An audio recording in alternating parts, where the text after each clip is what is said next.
to the Geek in Review, the podcast focused on innovative and creative ideas in the legal profession. I'm Marlene Gaybauer. And I'm Greg Lambert.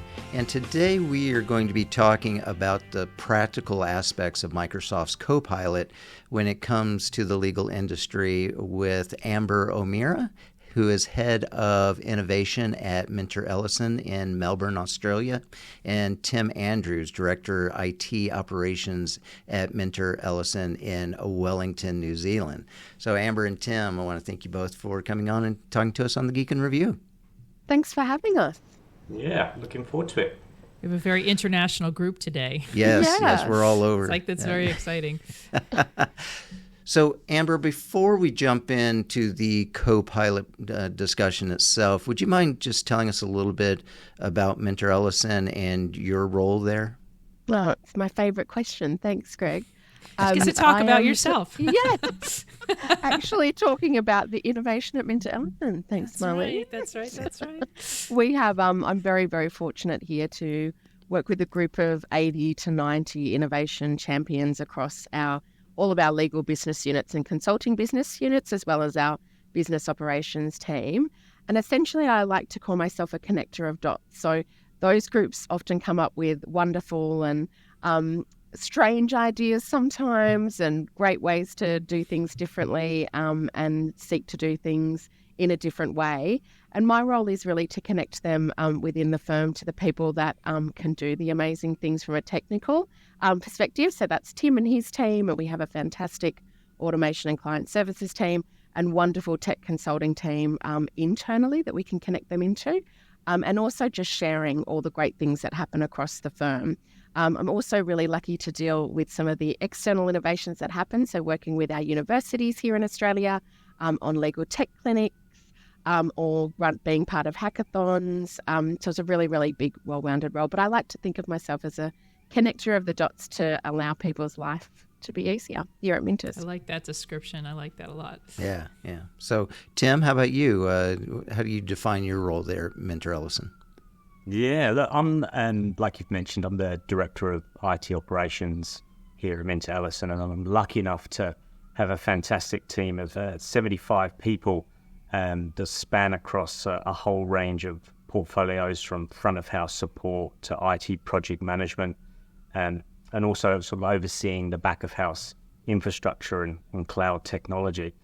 I guess my primary role really revolves around helping the firm's operation, the IT operations, and the growth and transformation. And I'm very lucky to be working with a very lovely Amber as well. So I think this question is probably most geared toward Tim, but please, both of you, answer if you can. So what motivated your decision to implement Microsoft Copilot into the firm? Yeah. Really good question, and I think why did you take that on? Yeah, I know. I guess for context, it's probably worth sharing that MinterEllison sees Gen AI as a critical technology for the future of our industry, and ultimately that the Gen AI strategy has also been endorsed by the execs and the board as one of our strategic imperatives, with sort of taking that leading edge posture. So for us, taking on something like Microsoft Copilot was a bit of a no-brainer. I guess it's worth touching on the fact that our approach to Gen AI or a Gen AI strategy is a bit sort of multifaceted. And we look at it through an enablement lens. And that is how Gen AI will enable the firm's overarching strategy, probably across three key areas. And I would say the first is the client lens. So that's sort of innovating the way we produce work for clients to enhance their experience. The second is productivity. So automating those menial tasks to create a more productive workforce. And then third, which is probably the most important, is our people. So removing the mundane and the pain and sort of generally moving our people up the value chain to allow them to sort of focus on the more complex elements of legal matter, work and projects. So for me, when I look at Copilot, and those three key overarching areas, it ticked all three boxes. So I went into this with a high level of excitement, and that was one of the reasons we sort of delve in with Microsoft Copilot. Amber, anything to add? Yeah, I guess it's also, Tim, probably worth noting how lucky we were to be part of the early access program as well. So there was only 600 companies on that globally and 90 within Australia and New Zealand. And our Chief Digital Officer, Gary Adler, spent a lot of time with Microsoft as Microsoft Copilot was being rolled out. So I think being part of that program was a real sort of no-brainer to that strategic piece as well. And also, Tim, I think the fact that we're trying to concentrate on a few products rather than machine gunning our people with hundreds of products so that they can get used to how they can use large language models to the best of their ability. So really focusing in on them and Copilot. So we've gone from 300 licenses, Tim, to now... Yeah, 300 to 550 and growing very, very quickly. I would say it's probably becoming one of the hottest commodities at MinterEllison. We're getting a lot of requests come through day in, day out for a Copilot license. I actually had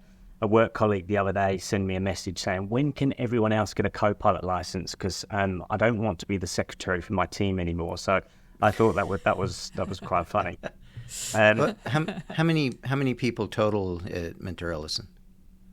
We've got around about 3,000 people at MinterEllison. Oh. Yeah. So you still got a ways to go for it. Yeah, that's right. And I think we're taking the approach rather than just deploy Microsoft Copilot firm-wide.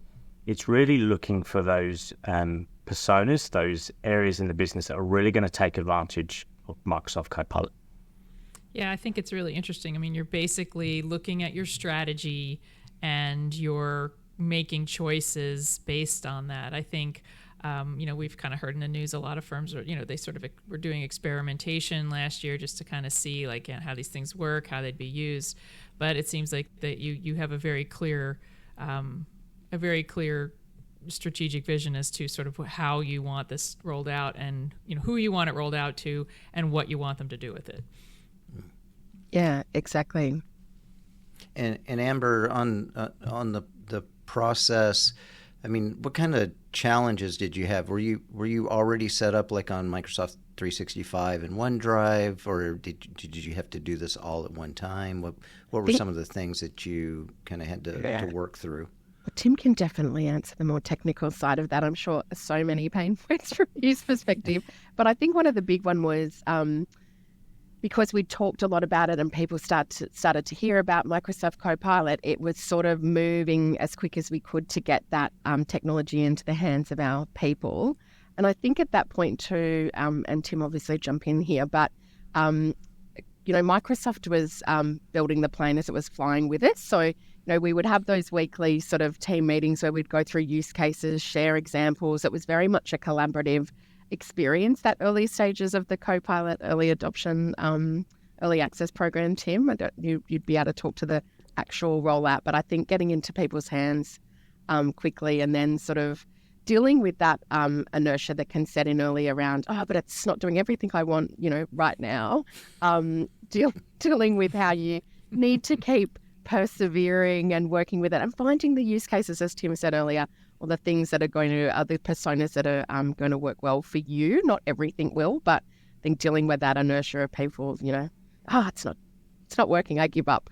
Pulling them through that, I think was an early challenge. Yeah. And I think just to expand on that as well, Amber, when I cast my mind back from when we first started deploying Microsoft Copilot, I think one of the biggest hurdles for us was when we signed up for the early access program, is that the large language model technology was actually sitting outside our jurisdiction. So we had somewhat of limited.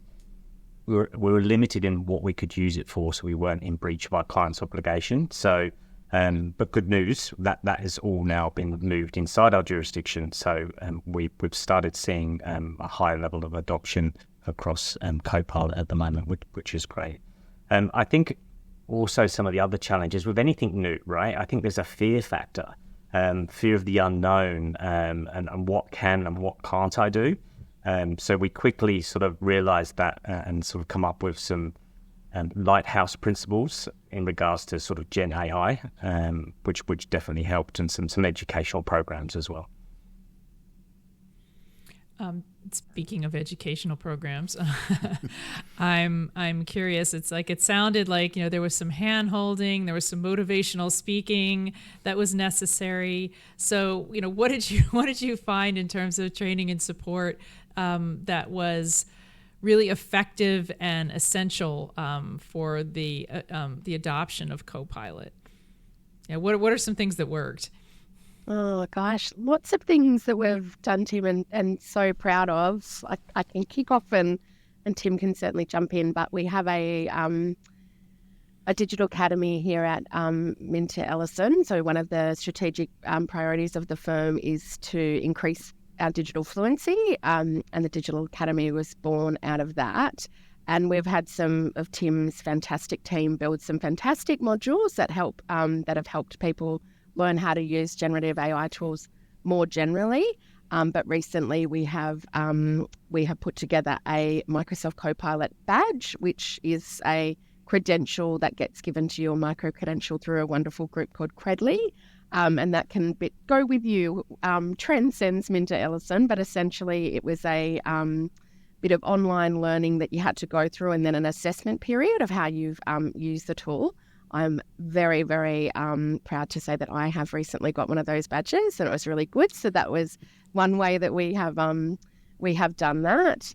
The other thing that we implemented from January to March this year was dedicated Gen AI time.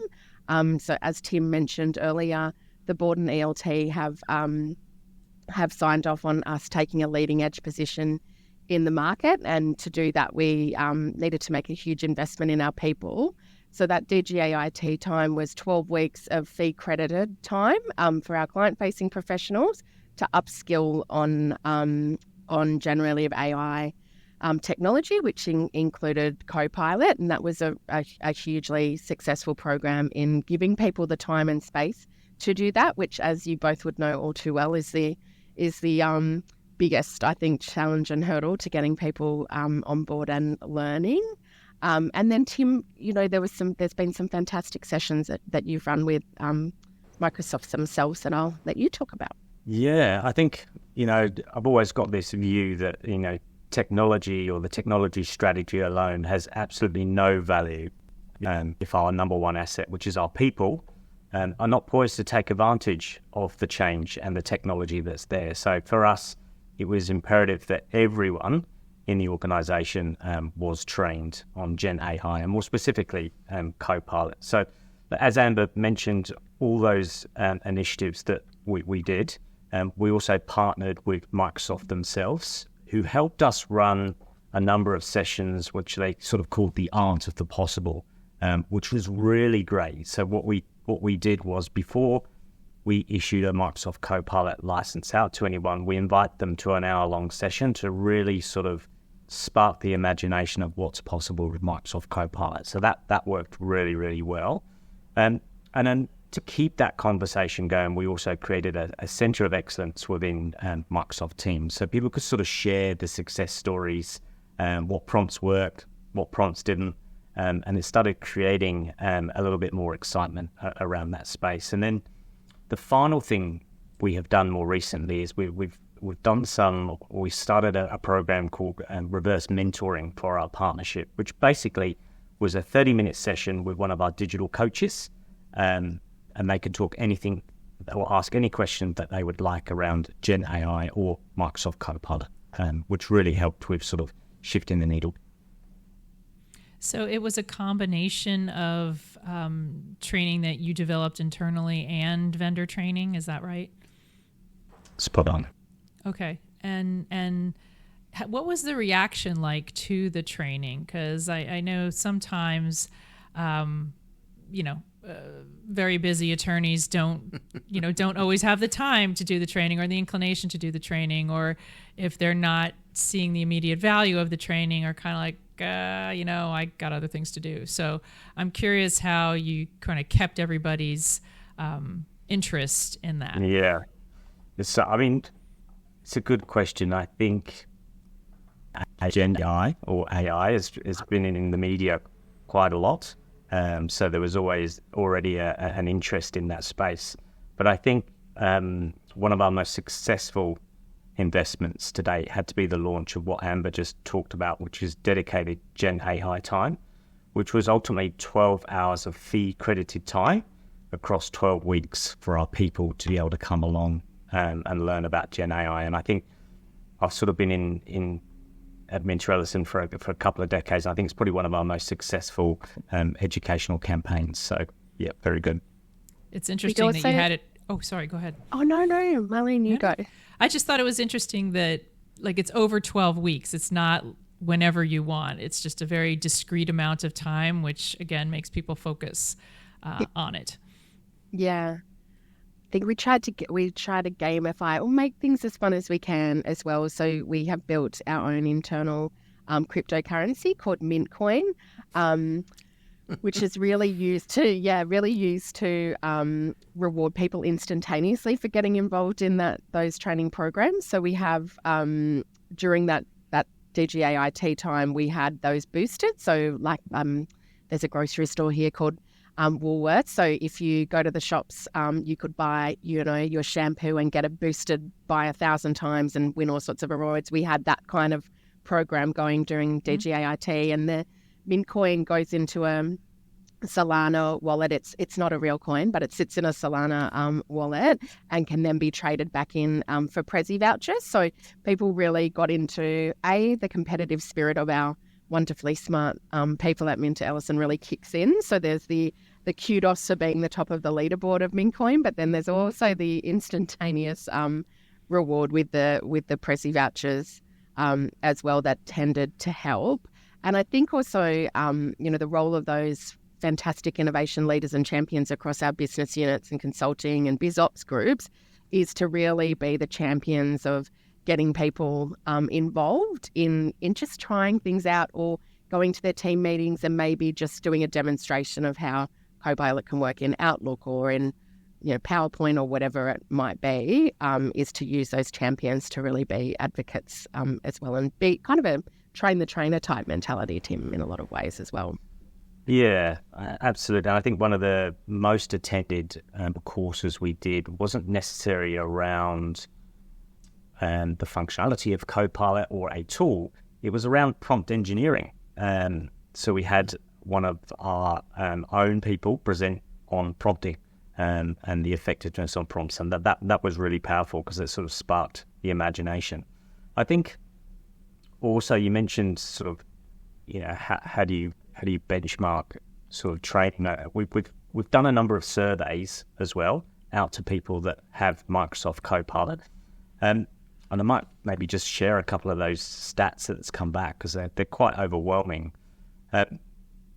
89% of those people that are using Microsoft Copilot are saying it's saving them on average anywhere between 2 and 5 hours per week, which I thought was quite amazing.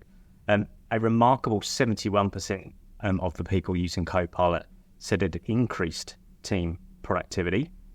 And then 90% of people said they were very satisfied with the tool.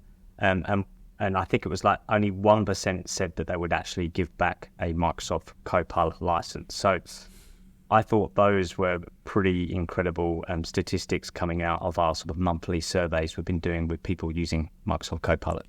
They're very good. I mean, did they give any detail about the time save, like what they were doing?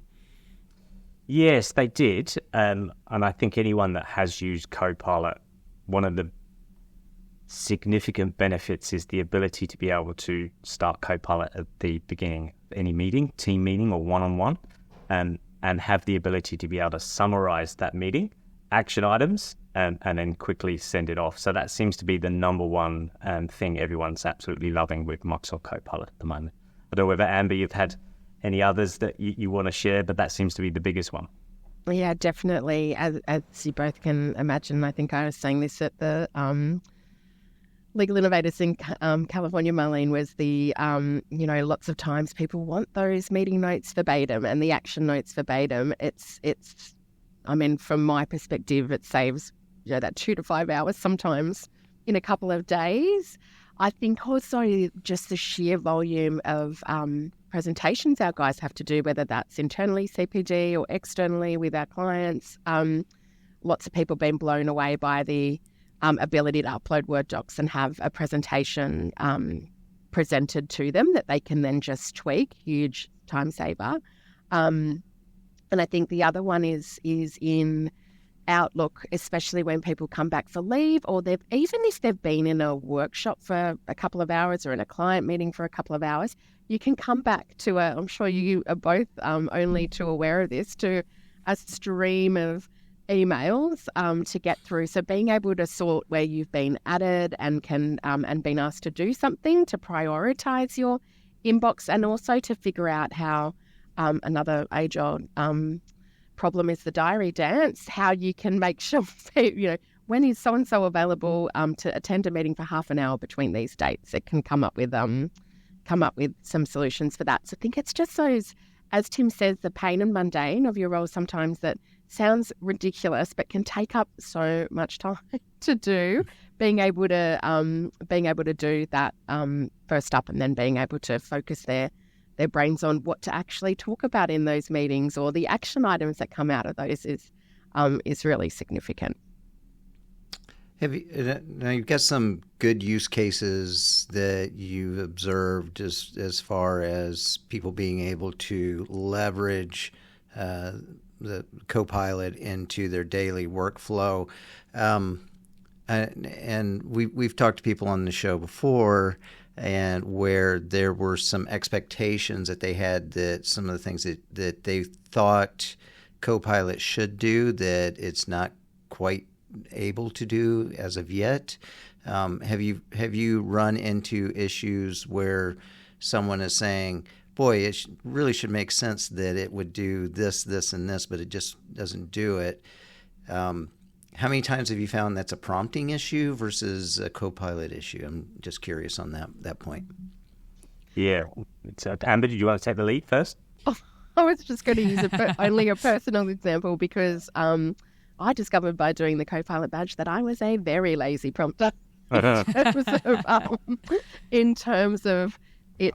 The more sort of context and source you give it, the obviously the better that's going to be. But I had honestly no idea. I could write almost a playbook. I am, give myself persona, and I'm trying to do this, and these people need to be interested, and I want to get them excited. Like, the prompt could be quite hefty, and the results you get back from that type of prompting, mind blowing.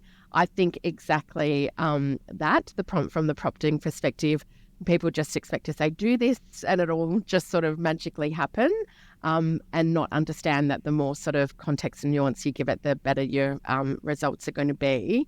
I also think the difference between what a large language model can do, i.e. it won't be a calculator, or it won't do, X, Y, Z. It's really there to help you create content and do other things, do other wonderful things like that. But I think it's expectation setting with people, Tim, would you say? Absolutely. And I think, following on to that, we've got this notion of anything you're doing, whether it's Gen AI or Copilot, is the human in the loop. You need the human in the loop. It will get you sort of 60-70% of the way there, but you need to validate everything. And I think we all know from time to time that Copilot can hallucinate. I think recently I had a response that come back that was in French, which was a bit of a surprise. But more often than not, I'm finding Copilot to be very accurate. And I think, like as you said, Amber, the more you can refine your prompt, give it a persona, and fine tune that, the better the results are. So that's I'd refine the prompt. Is there a way within, and I'm just not as familiar with the ins and outs of Copilot, so this may come off as a a naive question, but say things like, you can set up custom GPTs to share using a tool like OpenAI's ChatGPT, where you can share that. Are you able to set up kind of the custom prompts or a custom way on the back end so that you're kind of giving them that best practice without them having to understand every time they need to do something, they need to learn how to be a prompt engineer? Yeah, spot on. And it's something we've been asking for a while, and we've been working very closely with Microsoft. It's actually on their roadmap. So they will enable the ability soon. They haven't given us a date when it will be available, but you can actually create prompts and have the ability to be able to share them with your colleagues. And that's not necessarily only centrally controlled from the back end. That's the ability of, say, Amber or myself. If we've got a great prompt, we can add that to the prompting library and share that with our colleagues. So I think that's going to be pretty exciting when that feature has been launched as well. So has your firm had kind of the opportunity to showcase what you're doing, say to other firms or, clients? Yes. I think we live in and Marlene, you know this. I mean, I only met you in July and I feel like I've known you forever. So I think we're a pretty, co-competition is a nice way to put it. I think we're a cooperative bunch. So yeah, I think, Tim, you've been involved in conversations. So we belong to a group called the World Law Group. So we're a national firm and we can tap into our wonderful international network through those. We've done lots of sort of discussions with those firms around how we're using Copilot. And clients too. We've had a lot of different workshops on just how it works and how we're using it. So as an example, some of our clients were on the Early Access Program as well. And again, everyone was kind of trying to figure out how to use it and what it was good for. So the sharing of those use cases there were really interesting. And now the sort of more complex challenges around, now that we can all use it, how can it affect our sort of legal workflows and the work that we do together. But yeah, I think it's been it's been sort of co-competition with the firms that we have talked to about it. And I think that's the spirit we should be talking in, I think, to be able to make sure that we are using it in the right ways and to the best of our ability. We're going to all use it in different ways, but nice to share those lessons. Tim, you've done some great presentations as well. So speaking about clients and making sure that we're sort of addressing their work and their concerns, I know it's a particularly sensitive issue here in the States, I think in Europe and probably in the world, dealing with client privacy concerns and using generative AI solutions, using client content. And I know that you guys address this, but can you share a little bit with us about how you did that? What were the concerns and how did you address them? Yeah, I'm happy to touch on that. I think obviously getting security, data privacy, and the governance right, it just has to be rock solid. And we need to be confident before we can start embracing AI and technologies like Microsoft Copilot. Of course, one of our primary concerns is handling of sensitive data and confidential data. And we need to also remain very cautious to ensure along this journey we get that right. I think, initially when I talk about Microsoft Copilot, I touched on this earlier when I said we were very much limited in how we could use Copilot because of the large language model was outside our jurisdiction.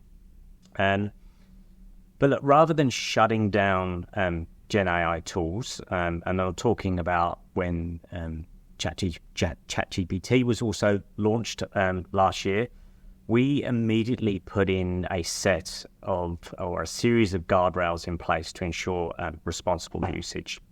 Now, this sort of included sort of firm-wide communication, application pop-ups that come up reminding staff not to use some of these tools for firm confidential data.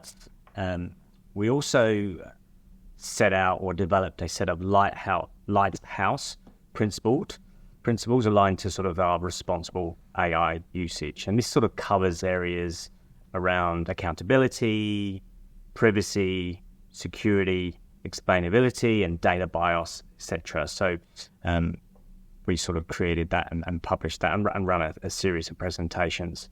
And I think from a data security point of view, ensuring the security of our data is crucial. And one of the reasons we were able to leverage Copilot so quickly in the early days, I think, is because being a law firm, we have a document management system. So all our confidential IP and documents is stored within the DMS, and Copilot doesn't integrate with iManage. That enabled us to be able to move forward with adopting Copilot much quicker as well. Mm-hmm. I think also is worth touching on. This is a rapidly evolving landscape, and it will continue to be a living and breathing document, I think. Rather than a document that is just set and forget. These principles and frameworks will continue to evolve, I think. And I think it's also probably worth noting, Tim, we have a sort of an AI steering committee, and our general counsel is on that as well. So he is working hand in hand with our guys to make sure that all those privacy concerns, client privacy concerns, are being addressed as well. So it's a fusion team that make sure that we're doing things in the most responsible and secure way.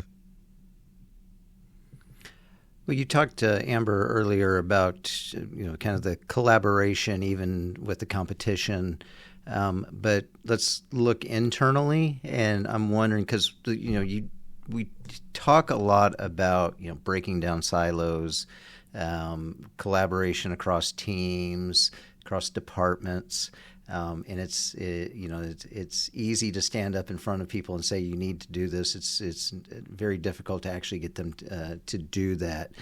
But it would seem like with a tool like Copilot that this may be a really good opportunity to be collaborative across the team. So are you finding that it is breaking down some of those silos? And if so, what are there some examples, or how are you seeing it?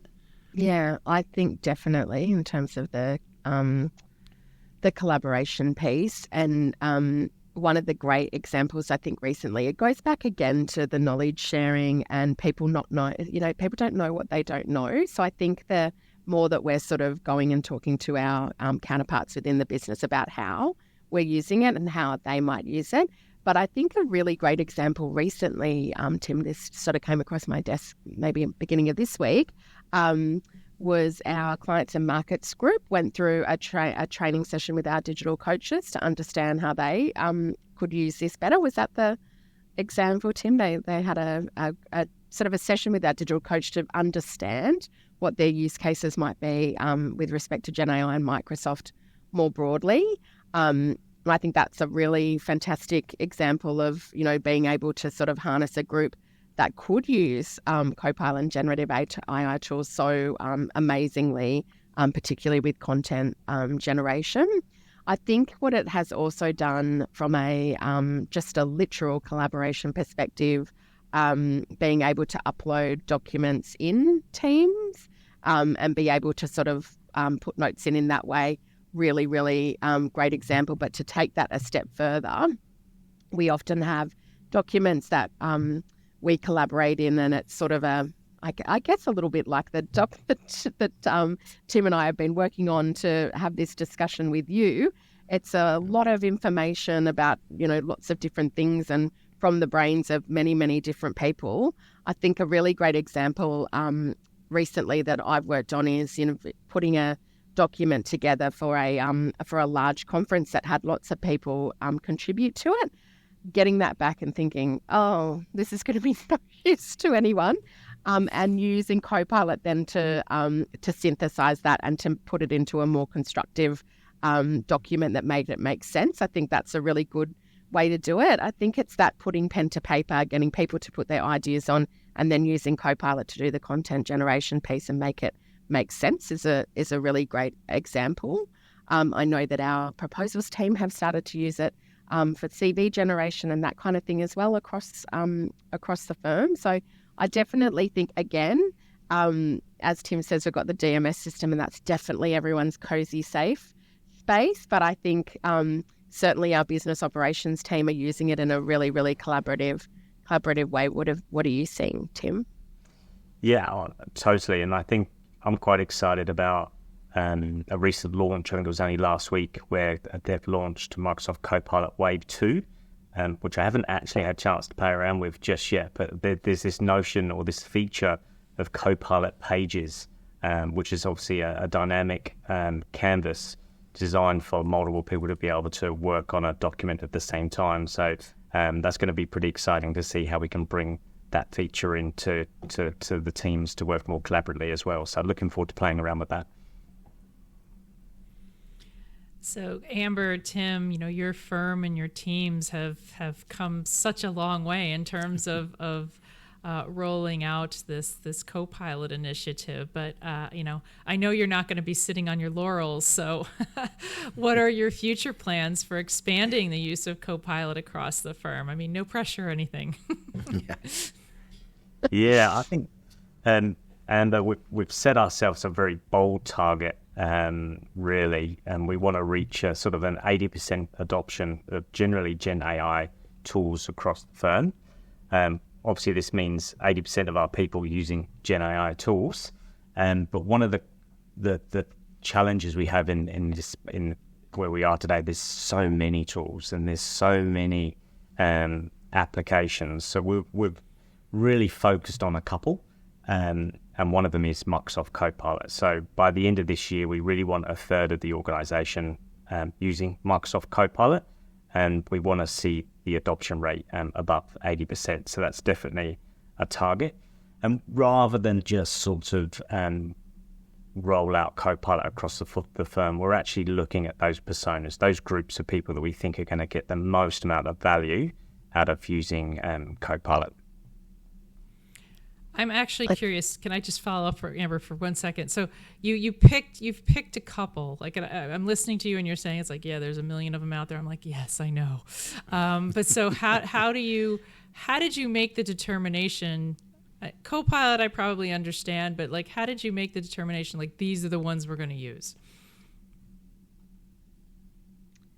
Well, we've built one of them. Ourselves with a partner. I think, Marlene, we keep hearing a lot about the buy versus build. So I think that we have built a fantastic product, which is going through a name rebrand at the moment, but has historically been Advice Generator. So that was built with a really, really fantastic fusion team of our legal group and our automation client services team. And then with Arinco as a partner, and that was rolled out just after the digital Gen AI time this year to the group. That is now sort of becoming a suite of generator activities. So CV Generator is being added to that. That is a tool that is the brainchild of one of our partners here, who has saved over his very, very wonderful career, nearly every single document he's done, and has always had this in the back of the mind: how can I leverage these some sort of tool to be able to create first advices for me? And it's only since the advent of Gen AI that's been possible. So it's been really wonderful to have one of our partners lead that project and also become the sort of lead AI person within our firm for that. So I think that's an obvious reason we have chosen that particular product. But then also waving in and out of that is we're always wanting to keep our eye on all the fantastic things that are coming up, particularly in the legal tech world, your Harveys, your co-counsels. They will continue to wave in the background about how we can trial them or use them. And then we've got some other sort of Gen AI tools that are specific to doc automation or other things that will also that are also in the mix, but really wanting to have our focus on those two has meant that people can kind of get involved in a more meaningful way, having a focus. we're definitely not limiting ourselves to those two platforms. I guess another example of that is we're just sort of moving forward with a tool called MoveWorks, which is a virtual agent that will sit on your desktop. But the idea here is that it will actually integrate with Copilot and ServiceNow as well. So really bringing those sort of free platforms together to sort of build a really awesome automated workflow for people to be able to get access to applications or be put into a specific distribution list and much more, of course. Yeah. And Amber, just to follow up on your example, it sounds similar. We had Dr. Megan Ma on from Stanford Codex. Love Megan. And they created that M&A negotiator, emulator, trainer. Are you looking at kind of doing that, kind of taking the brain of this partner that saved all of his or her documents and then looking at some type of emulation tool? Or we could only ever wish in my wildest dreams to be Dr. Megan Ma. Yes, exactly that. Using all of his wonderful, he's the sort of brainchild of it also. His group was the natural place to trial that technology, and his team worked really well with our fusion team on that as well.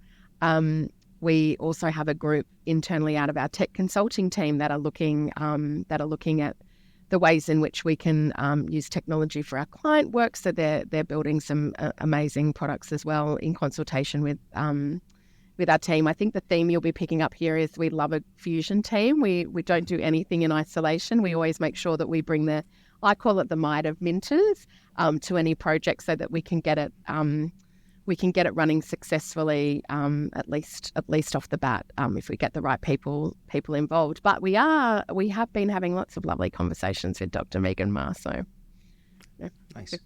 We only want to talk to the best. I'll just add to Tim's too, just because it's something we've been thinking about from our. We have a fantastic purpose team, so we're a purpose-led organisation, and thinking about the ways in which AI can help with access to justice work or our social impact work. We obviously do a lot of legal pro bono work, but I think that Gen AI can really help all of us to be creators of access to justice to people, or help to create social impact. So a really good example is that we've got a fantastic social impact team here that has a lot of social enterprise clients, and they are busy doing amazing things in the world and can't do things like put together their credentials documents or capability statements or, website content. Been doing lots of work with those types of organisations. They, like I was explaining before, have reams of Word docs that have all their fantastic things that they do, being able to upload those to Copilot and be able to put some really nice social impact reports together for them, or documents that will allow them to go out to funders, I think is a really fun and exciting way that we're looking at the product as well. Well, Amber and Tim, the Gen AI future seems very bright at Minter, but now is the time where we ask our crystal ball question, and this will be a more general or sort of industry type of question. And what do each of you see happening, like in the next couple years, that you think you'll need to prepare for as we advance using AI tools within law firms? Yeah, crystal ball. That's a tricky one, I guess. And remember, you answer the question that you want to have. we talked about this. Yeah, all of our people using AI tools. Yeah, look, I mean, crystal ball. I guess I've been immersed in the tech industry now for 3 decades, and I generally haven't felt such excitement about innovation in a really long time. So, and I personally believe we're in a sort of the fourth tech revolution, right? Because first we had the introduction of personal computers, then we had the World Wide Web, and of course smartphones like the iPhone, and right now large language models and technologies, Microsoft Copilot. So I actually think we're at a crossroads right now where Gen AI or Copilot is about to bring a transformation not only in our work lives, but our personal lives as well. So it is really an exciting time. I don't know, the crystal ball, I'd love to have one of those. What do you reckon, Amber? I would hope that we can, that it will become adopted across the industry so that we can start to sort of shake up the models of firms in terms of being able to have a group of people that are both creative and innovative, but also excellent at the services they provide to people. I hope that the well-being part of all of this starts to come through as well. I think that Gen AI can be really fantastic to take away some of that pain and mundane and that work that, historically has meant that lawyers spend a lot of hours behind their desk. And I hope that starts to filter through, that we see some of those well-being metrics get better. But I think it's really hard to crystal ball because I feel like every week I'm drinking from a fire hydrant. Just, there's just, this has come out this week. Tim and I are in a digital leadership chat, and I think, every other day there's, posting of something cool that someone's seen on Instagram, or, this has happened. I think every week we're just sort of rolling with the punches and seeing new things come in. But I would hope that, crystal ball into the future, we've got a really comfortable group of people within MinterEllison's that are using Gen AI to the best of their ability and helping it make a difference to their lives. Yeah, I think you're right. I think it's about trying to free up our people to be market makers of new services and offerings. Yeah, exactly. But improving our own digital fluency to remain competitive as well, and to do things faster, maybe cheaper, and who knows what this means for future roles. I think that's something we're looking at as well, right? What are the roles of the future? So that's an interesting conversation right now too. It's such a good one.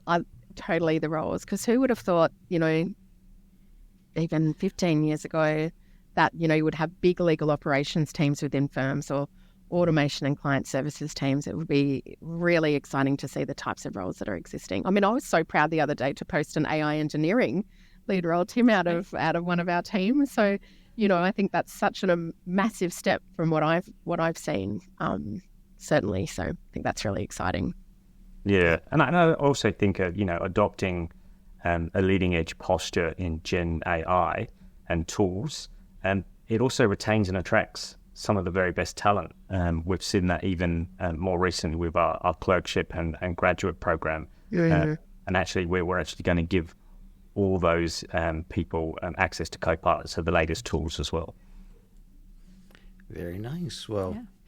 Amber O'Meara and Tim Andrews of MinterEllison, I want to thank both of you for taking the time to come on and talk with Marlene and me here on the Geek in Review. Thank you. Thanks for having us. Thanks for the great questions. Been a pleasure. And of course, thanks to all of you, our listeners, for taking the time to listen to the Geek in Review podcast.